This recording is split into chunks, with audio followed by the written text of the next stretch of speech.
They're at her, I completely understand. And frankly, he doesn't deserve a second chance, but you are being incredibly understanding in the given situation. I'm thinking about taking a drive down there next week, so we can discuss this matter in person if that would be better. And I'm sure that it would benefit Maddie being in the room.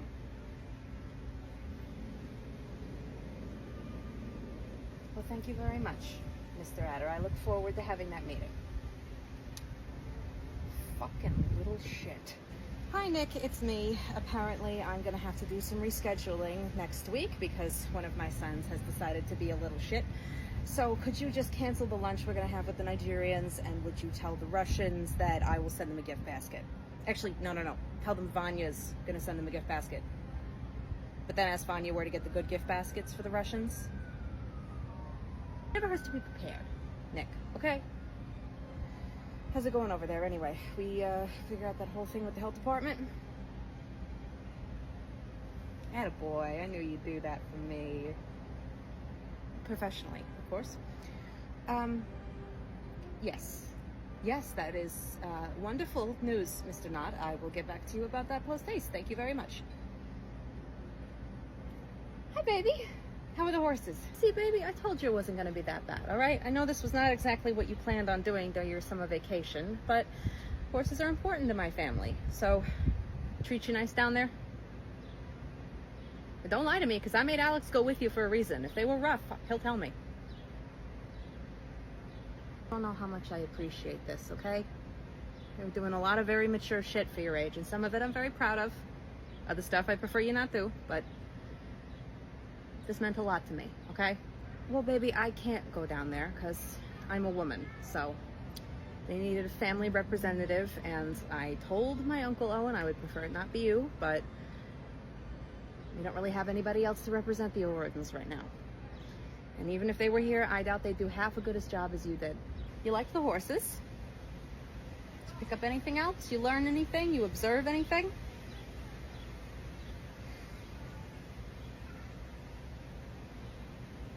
No, I like Vivian too. He's very nice. What about the others? Yeah. Do not talk that way. All right? I told you, no running your mouth. I want you being aware down there, but that doesn't mean you get to be a dick to them any more than they're allowed to be a dick to you, okay? Some of those guys have had real hard lives. Been in jail their entire lives. Half of them haven't finished high school. I don't think some of them can even read, all right? You've been very lucky in your life, Michael. You've had a good education, and you have a family that looks out for you. I don't think most of those guys say the same thing. That's why they all live out here. Well, they work. They do stuff for my uncle. And my Aunt Martha allows it because Uncle Owen's given her a lot of things that she would not have without him. And this is his culture, and this is his life, and this is her culture, and this is her life. And they make it work. God help me, I don't know how. Well, honey,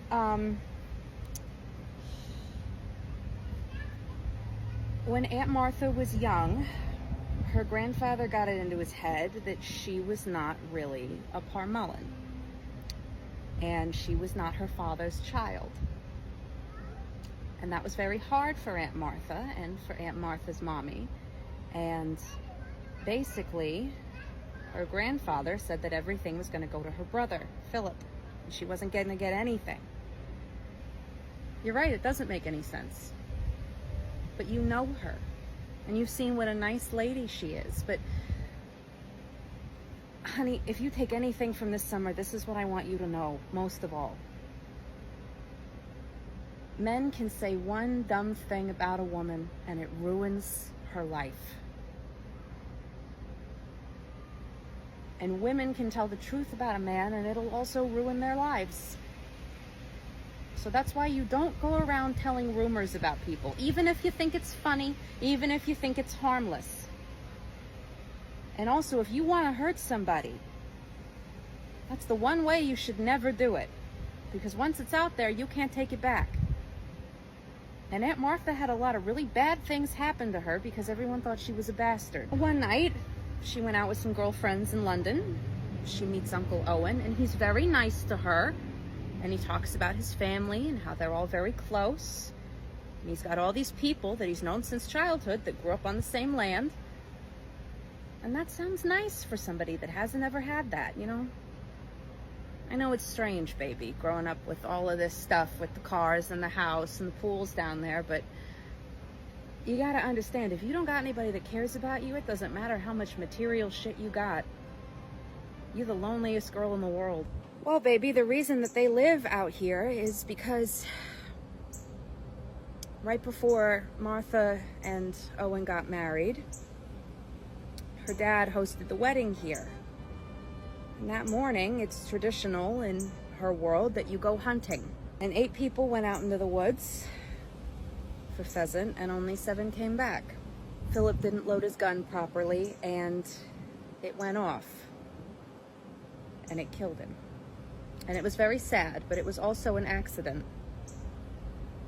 And so they had to postpone their wedding because they had to change all the paperwork so Aunt Martha could get Ragnell. I wouldn't say this place is haunted, baby, but I just say that it's got a lot of history behind it. You know whose land this used to be? The Iceni. They were a tribe that lived around here. You ever heard of Boudicca? We saw her statue in London. This was her land. Speaking of history, if you go get changed and you don't smell like horse at lunch, I asked Hirsch to take you somewhere very special while I have my business meeting this afternoon with your uncle and your cousins. Hirsch, come here. You think he can handle downstairs? No, baby, not the basement. Further down from the basement. You see, Aunt Martha's great-great-great-grandfather had a bunch of tunnels put in under the house. You can get to any part of the property from those tunnels. At least that's what Hirsch thinks. There's a couple of them that were closed off even before he got here, but it's still pretty cool going down there. Only if you can handle it, though. I don't want to get to there he goes. Oh, I thought last night went well. It's hard to argue with the paperwork, and like I said, I got a lot of people interested. And Vivian's receptive, at least. And hopefully he'll go down there, talk to the guys. Had Alex take Michael down there, parade around, look at the horses. It's hard. It's hard in some parts of the world he's a man, because I look at him and I still see a 6-year-old. Did you ever have any kids, Hirsch?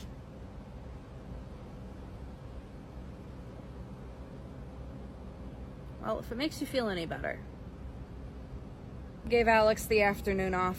He can go dick around in the pools with my cousins. You know, he deserved it. He walks around, he's big and scary. Everybody knows that I'm not here by myself. He should get to go out and play, you know? And if they won't take me seriously, at least they can have some roided up male bonding. I'll let them think he tells me what to do, or he's got opinions that I listen to. Michael, baby, is everything okay? What happened to the car? Unfucking believable. It's gonna take hours to get a mechanic out here. What, Alex, you think we're gonna ask one of them to fix it? They probably did this. Yeah, oh, and apparently sending Michael down there to do Pony Club didn't do shit.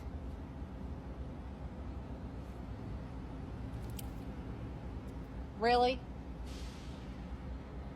I think your sons at least know how to spell whore. You know what? Michael, honey, could you bring me my purse? No, baby, not that one. The special purse. Alex, could you just give Vivian a quick text and tell him that we might be in his neck of the woods soon? We're gonna take a little field trip.